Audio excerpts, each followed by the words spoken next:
사도신경으로 우리의 신앙 고백하도록 하겠습니다. 나는 전능하신 아버지 하나님 천지의 창조주를 믿습니다. 나는 그의 유일하신 아들 우리 주 예수 그리스도를 믿습니다.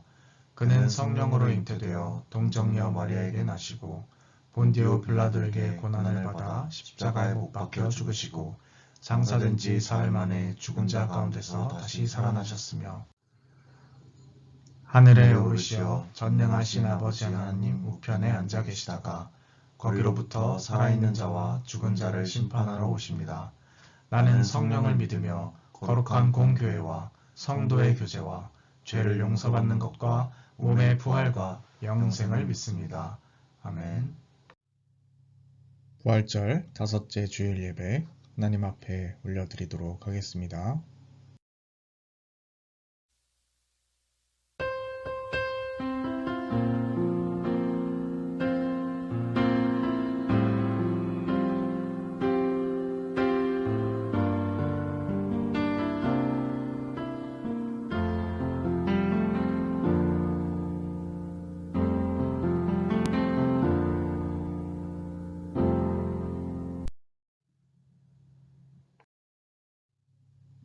수고하고 무거운 짐진 자들아 다 내게로 오라. 내가 너희를 쉬게 하리라. 나는 마음이 온유하고 겸손하니 나의 멍에를 빼고 내게 배우라. 그리하면 너희 마음이 쉼을 얻으리니 이는 내 멍에는 쉽고 내 짐은 가벼움이라 하시니라. 아멘.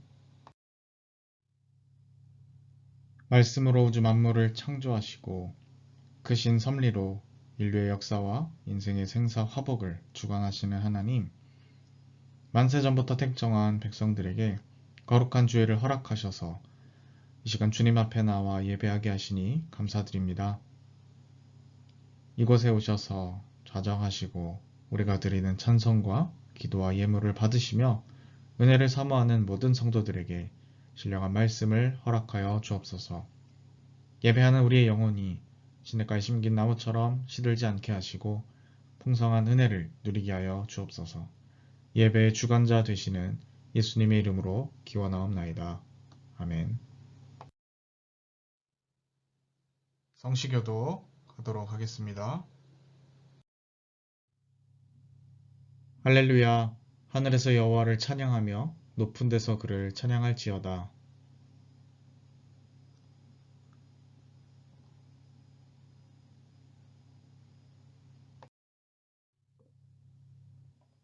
해와 달아 그를 찬양하며 밝은 별들아 다 그를 찬양할지어다.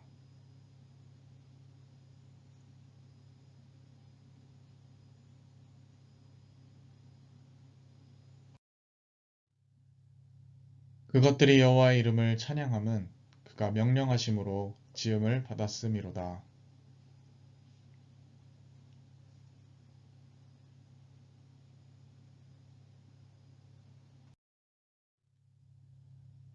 너희 용들과 바다여 땅에서 여호와를 찬양하라.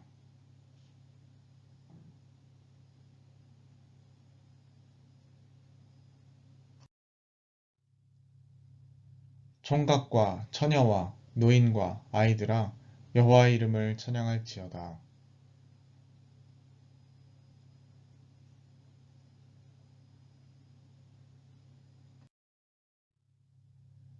그가 그의 백성의 뿔을 높이셨으니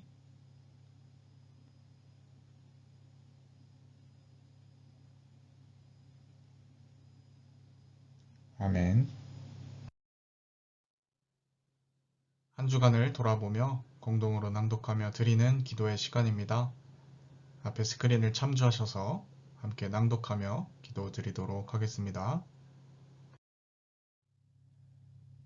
긍휼이 많으신 하나님, 아버지가 자들을 불쌍히 여김과 같이 회개하는 자녀들을 용서해 주실 줄 믿고 저희가 이 모든 죄를 고백합니다. 지난 한 주간을 돌아보니 저희는 겉사람은 아름다운 것 같았으나 속사람은 심히 부패해 있었습니다. 입으로는 주님을 의지한다고 하였으나 중심으로는 물질과 건강과 명예에 기대어 살았습니다. 겉으로는 주님을 따르는 것 같이 보였으나 실상은 정욕을 이루려 헛된 우상을 따라 다녔습니다. 돌아보니 저희는 그동안 주님의 마음을 너무나 많이 아프게 해드렸습니다. 이 모든 죄를 깨닫고 참 마음으로 회개하오니 용서해 주옵소서. 예수님의 이름으로 이 고백의 기도를 드립니다. 아멘.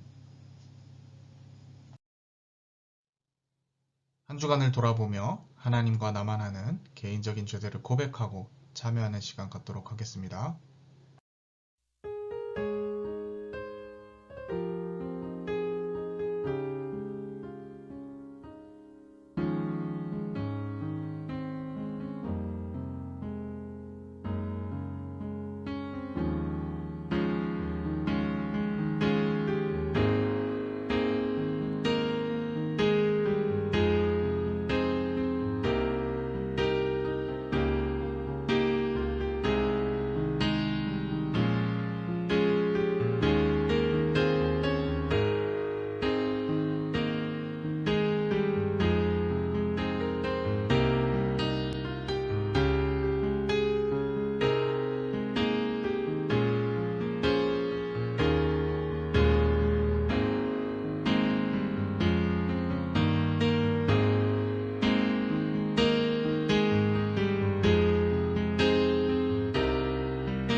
진심으로 하나님 앞에 자신의 죄를 뉘우치고 또 참회하며 용서를 구하는 자에게 주시는 하나님 용서의 말씀 다 함께 봉독하도록 하겠습니다. 악인이 만일 그가 행한 모든 죄에서 돌이켜 떠나 내 모든 율례를 지키고 정의와 공의를 행하면 반드시 살고 죽지 아니할 것이라. 그 범죄한 것이 하나도 기억함이 되지 아니하리니 그가 행한 공의로 살리라. 아멘. 예수 우리 왕이여 함께 찬양 드리도록 하겠습니다.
오늘 하나님께서 우리에게 주신 말씀은 요한복음 13장 31절에서부터 35절까지의 말씀입니다. 요한복음 13장 31절에서부터 35절까지의 말씀입니다.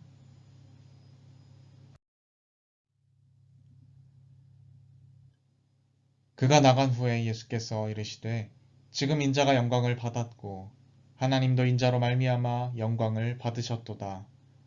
만일 하나님이 그로 말미암아 영광을 받으셨으면 하나님도 자기로 말미암아 그에게 영광을 주시리니 곧 주시리라.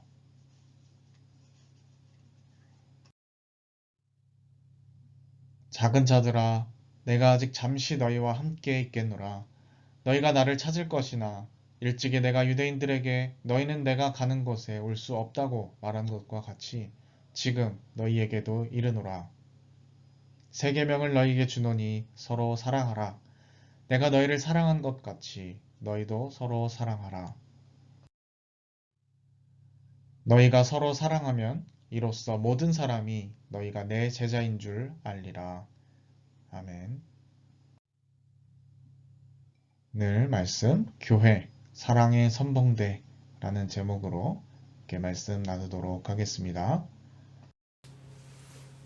네, 여러분, 한 주간도 평안히 잘 지내셨습니까?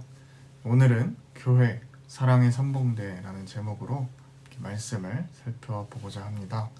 선봉대라고 하는 것은 아시겠지만 앞장서는 부대나 대열을 말하는 것이죠.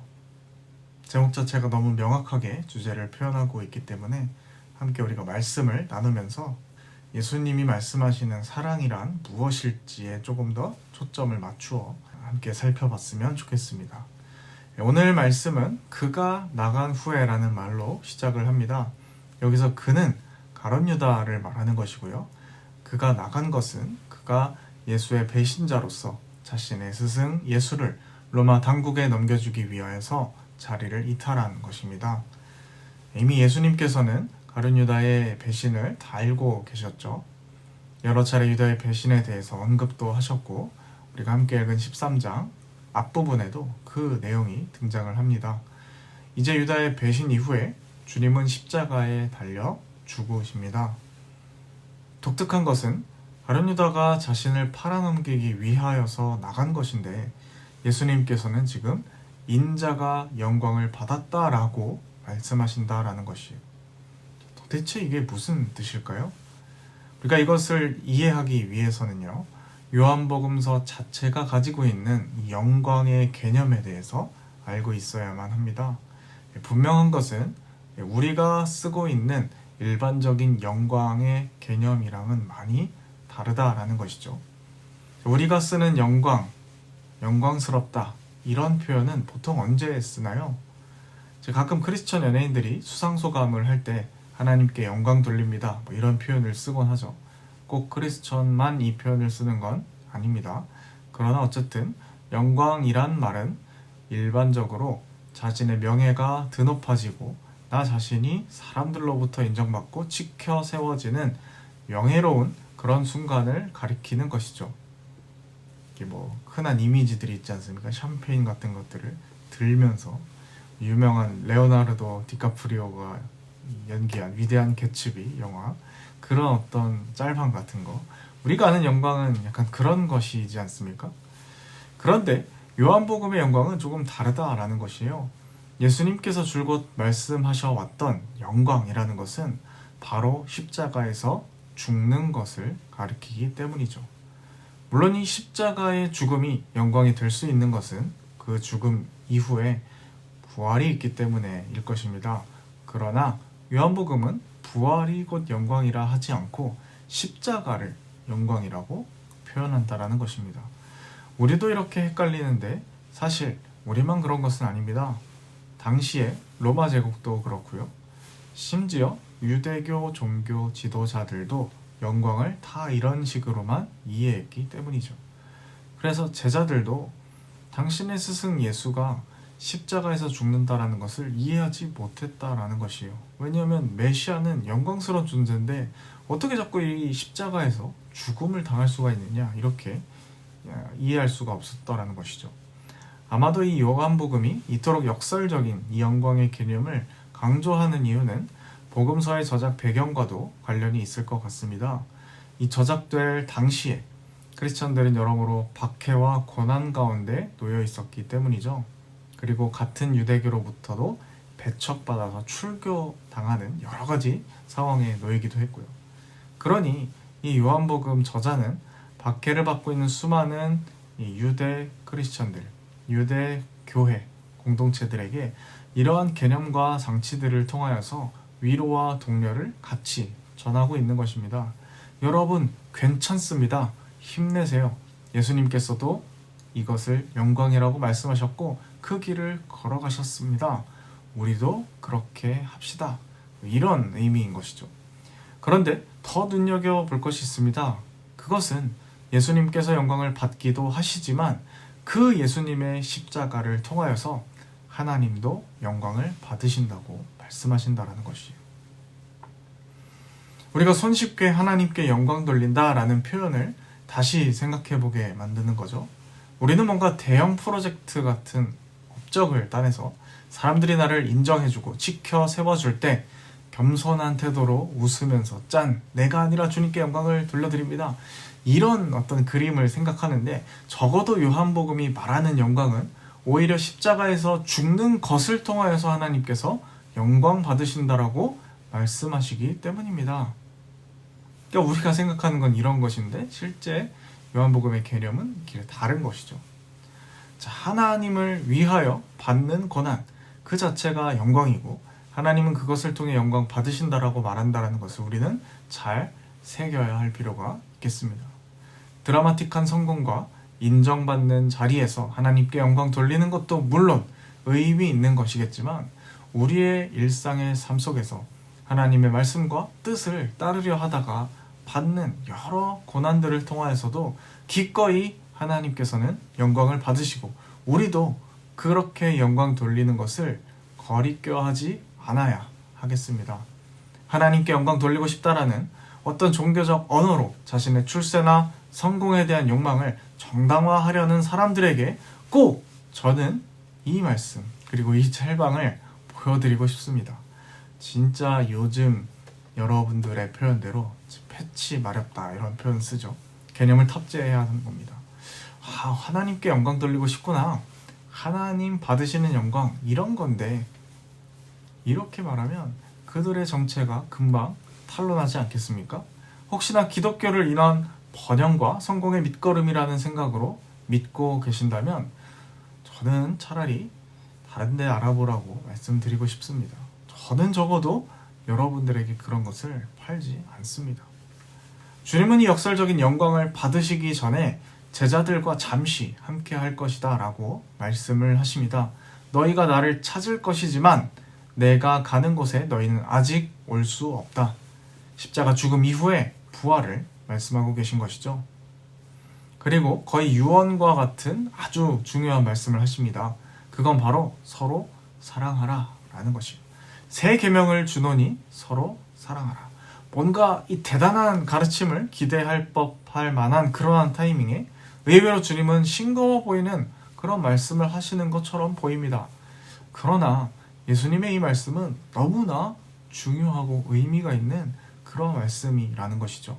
사랑하라는 말씀이 새 계명이라고 말씀하신 것, 내가 너희를 사랑한 것처럼 너희도 서로 사랑하라는 것이 바로 그것입니다. 일찍이 예수님께서는 여러 복음서 가운데서 율법사들과 질문을 주고받으시면서 하나님 사랑, 이웃 사랑을 말씀하신 바가 있습니다. 하나님을 사랑하고 이웃을 사랑하라. 그것이 가장 첫째, 으뜸 가는 계명이다. 이렇게 말씀을 하셨죠. 자, 뭔가 이상하지 않습니까? 누군가는 이렇게 물을 수도 있겠죠. 아니 근데 사랑하라는 말은 구약 성경에도 이미 있는데 왜 새 계명이라고 하나요? 그렇죠. 이렇게 물을 수 있겠죠. 자, 분명히 구약 성경에 등장하고 예수님도 직접 언급하신 바가 있는데 왜 이것이 새 계명일 수밖에 없을까요? 이전에 유대교 율법도 분명히 사랑에 대해서 가르쳤습니다. 또 기독교뿐 아니라 정말 역사와 유사가 깊은 여러 종교나 철학들도 사랑에 대해서 분명히 가르쳤었고 또 지금 현재도 가르칩니다. 그러나 여러분, 이것이 새로울 수 있는 새 계명, 유일한 새 계명이라고 말할 수 있는 이유는 바로 내가 너희를 사랑한 것 같이 라는 말 때문에 그렇습니다. 바로 기준점이 아주 명확하게 제시되었기 때문이죠. 자, 이게 없으면 이 사랑이라는 말은 너무 좋은 말이지만 주관적으로밖에 흐를 수가 없다라는 것이에요. 자기 마음에 들면 사랑하고 안 하면 뱉는 식으로 사랑했다라고 말하는 겁니다. 분리하면 하고 안 하는 방식으로 사랑할 겁니다. 나에게 호의를 베풀면 하고 안 하면 안 할 겁니다. 그러나 내가 너희를 사랑하는 것 같이가 들어가는 순간 우리는 핑계거리가 없어지는 것이죠. 그렇다면 우리가 이제 진지하게 물어야 할 질문은 이겁니다. 도대체 예수님께서 하신 사랑이 어떤 것입니까? 가장 먼저는 끝까지 사랑하는 것입니다. 눈앞에 제자가 자신을 배신하고 로마 당국에 나를 팔아넘길 걸 알고 있음에도 식사를 함께 하고 그를 진정으로 긍휼한 시선으로 바라볼 수 있는 것. 그게 예수님의 사랑입니다. 심지어는 이 성찬도 이 가룟 유다와 같이 나누는 것을 볼 수가 있죠. 예수님의 이 사랑은 자격 조건이 없고 유통기한도 없다라는 것이에요. 예수님의 가장 뛰어난 제자라고 하는 베드로가 자신을 모른다고 부인할 것도 알고 계시면서 그와 함께 하시는 것도 바로 이 사랑이라고 할 수가 있겠죠. 그리고 또 자기를 증오하고 저주하는 사람들을 위해 하나님께 저들을 용서하소서라고 기도하십니다. 여러분, 세상의 방식과는 완전히 다른 것이죠. 정치 같은 것도 보면 배신과 배신이 이어지고 서로 복수하고 그래서 서로 나중에 치를 떨면서 어찌 그럴 수 있느냐고 서로 폭로전하고 내가 당한 만큼 갚아줘야 하고 이게 마치 상식처럼 되어 있지 않습니까? 오죽하면 영화 대사 중에 이런 말이 있죠. 당한 것에는 보복을 해야 한다. 이게 아주 복잡한 정치 엔지니어링의 철학이거든요. 이 영화 더킹의 대사입니다. 그런데 여러분, 주님은 그게 아니다라는 것이 비록 한심하고 자신을 배신하기도 하는 이 배은망덕한 제자들이지만 그럼에도 불구하고 그들을 끝까지 감싸 안아주시고 최후의 순간까지 함께 하십니다. 그리고 자신을 저주하는 사람들을 위해서까지 기도하십니다. 또 우리가 살펴볼 수 있는 주님의 사랑은 계산기를 두드리지 않는다라는 것이에요. 얘를 내 편으로 만들면, 얘를 사랑해서 내 편으로 끌어들이면 어떤 이익이 있고 이런 식의 이해타산을 초월한 사랑이라는 것이죠. 참 어렵습니다. 저는 이러한 계산이 개인적으로 참 자동적으로 머릿속에 돌아가는 사람 중에 하나거든요. 어떤 사람이 말할 때 무슨 의도인지, 이 사람이 나에게 도움이 될 사람인지 아닌지 판단하는 것이 너무나 쉽습니다. 그런데 그것을 포기하는 것이요. 이게 분명히 날 호구로 보고 소위 말해 짬을 내리려고 빌드업을 하는 거다. 다 머릿속에 보이는데 당해주는 거예요. 주님이 그렇게 하셨기 때문이죠. 물론 여러분, 이건 정말 쉽지가 않습니다. 늘 제가 성공을 하는 것도 아니고요. 그러나 우리가 그 길을 걷는 겁니다. 왜냐하면 주님이 말씀하셨으니까요. 그리고 주님이 그렇게 우리를 사랑하셨으니까요. 이렇게 주님의 사랑으로 서로를 대할 때 이로써 사람들이 너희가 내 제자임을 알리라. 여러분, 이 말은 정체성에 대한 것입니다. 이스라엘 백성들은 자신들이 하나님의 백성이다라는 이 정체성을 유지하기 위해서 몸부림친 사람들이거든요. 이집트 노예에서 출애굽을 하면서부터 수많은 이 주변의 강대국과 제국들을 마주하면서 포로로 끌려가기도 하고 비참하게 이 식민 지배를 받으면서도 자신들이 선택받은 선민이라는 사실을 잊지 않도록 표징을 만든 것, 그것이 바로 이 율법 계명입니다. 나라가 망하고 땅이 빼앗겨서 타국에서 다양살이를 하더라도 끝까지 다른 민족으로부터의 구별됨을 유지하고 있었던 것이 바로 이 율법 계명이다라는 것이죠. 그런데 주님은 이제 새 계명을 주시면서 너희가 서로 사랑하면 사람들이 너희를 구별하여 줄 것이라고 말씀하시는 거예요. 사랑 그 자체가 율법이고 그들의 구별됨, 정체성이다라는 것이에요. 이유는 단순합니다. 세상의 그 어떤 상식에도 이런 식의 사랑은 존재하지 않기 때문이죠. 교회가 서로 사랑하며 이 마치 오징어 게임과 같은 세상의 룰로부터 구별될 때 세상은 교회를 바라보며 예수의 제자로 우리를 인식하고 더 나아가서 온 세상이 원래 한 하나님의 자녀이고 형제다라는 사실을 알게 될 것이다 라는 것이요. 그것을 위하여서 교회는 이 세상 가운데 먼저 선택받은 사랑의 선봉대가 된 것이죠. 오늘 우리가 함께 말씀을 살펴보았습니다. 영광에 대한 재정립 꼭 필요하겠습니다. 빛나고 멋진 순간만이 아니라 하나님의 이름을 위하여 하나님의 뜻을 따르기 위하여 고난받을 때 주님께서는 영광 받으십니다. 주님이 사랑하신 것처럼 서로 사랑해야 합니다. 주님이 말씀하셨기에 불가능해 보이지만 가능할 수가 있습니다. 그때 우리는 예수의 제자로서 알려지게 될 것입니다. 사랑의 선봉대로서 주어진 자리에서 더욱 더 사랑하고 서로를 응원하며 하나님 나라를 함께 만들어가는 저와 여러분 되시길 바랍니다. 기도하겠습니다. 하나님 아버지, 오늘 함께 말씀을 통하여서 저희들이 사랑의 선봉대로서 부름을 받으시고 저에게 명령하시기 전에 먼저 주님께서 우리를 그렇게 열렬하게 뜨겁게 끝까지 사랑하심을 다시금 깨닫습니다.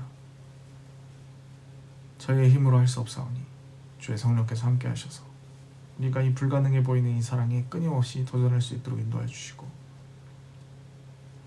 세상의 헛된 영광만이 영광이를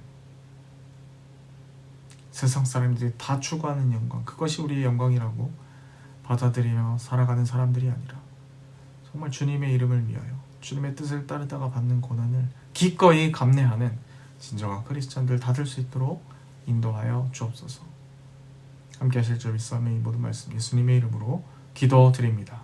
아멘.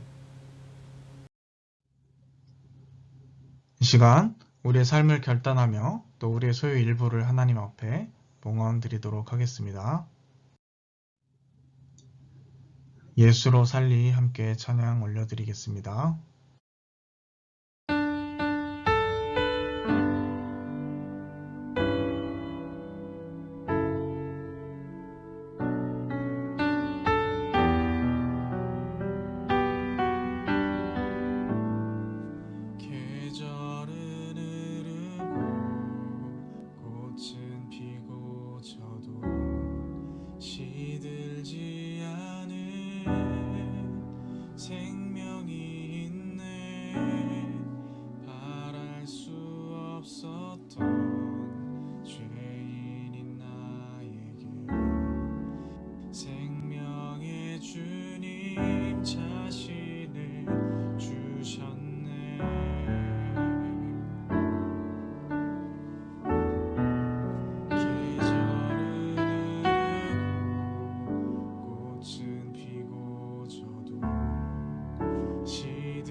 예수의 것이니 내 전부 대신 예수로 살리.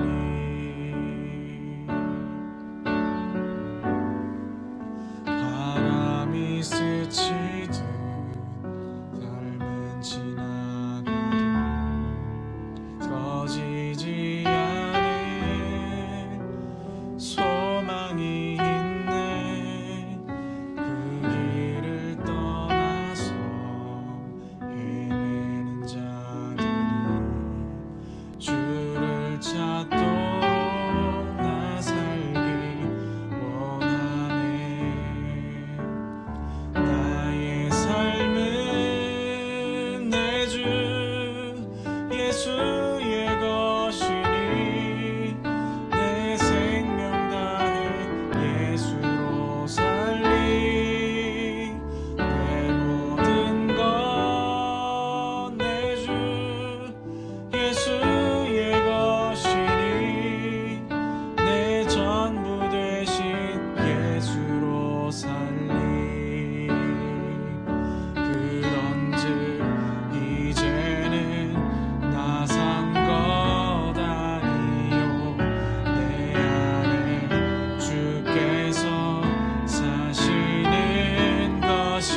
내 전부 되신 예수로 살리.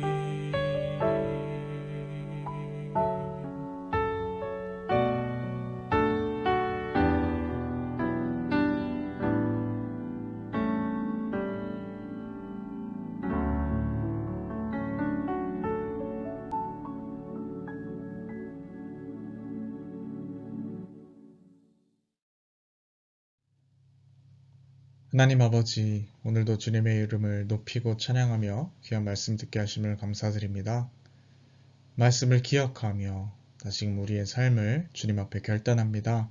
사랑의 선봉대가 되게 하셔서 저희들의 삶으로 하여금 하나님 나라의 풍성함이 무엇인지 저희들이 알 수 있도록 인도하여 주시고 저희들의 서로 사랑함을 통하여서 세상이 우리의 제자됨을 알고 함께 우리의 제자됨에 동참하며 아름다운 주님의 나라를 일구어 갈 수 있는 그런 기초석이 될 수 있는 저희들이 되게 하옵소서. 예수님의 이름으로 감사하며 기도드립니다. 아멘. 죽도록 예배 마치도록 하겠습니다.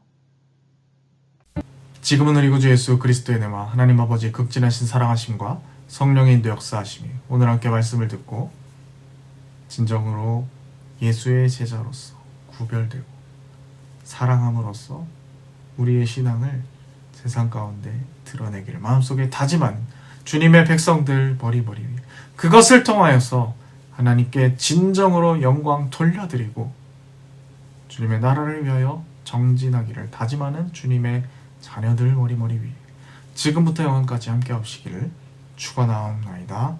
아멘.